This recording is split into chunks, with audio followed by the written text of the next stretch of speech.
കൊല്ലങ്കോട്ട് അമ്മയും മകനും കുളത്തിൽ മുങ്ങി മരിച്ചു.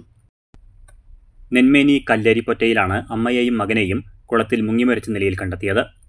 നെന്മേനി കല്ലേരിപ്പൊറ്റയിൽ ലോട്ടറി തൊഴിലാളിയായ കലാധരന്റെ ഭാര്യ 46-കാരി ബിന്ദു, മകൻ 12-കാരൻ സനോജ് എന്നിവരുടെ മൃതദേഹങ്ങളാണ് ശനിയാഴ്ച രാവിലെ 11:30 കല്ലേരിപ്പൊറ്റയിലെ കുളത്തിൽ നിന്നും കണ്ടെത്തിയത്.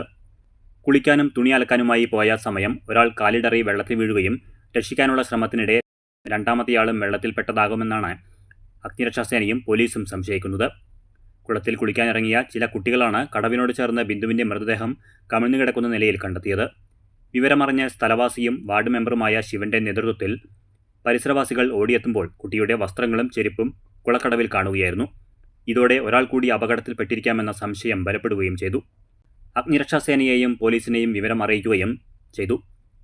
അഗ്നിരക്ഷാസേന എത്തി കുളത്തിൽ പരിശോധന നടത്തിയ സമയമാണ് സനോജിന്റെ മൃതദേഹം കൂടി കണ്ടെടുത്തത്.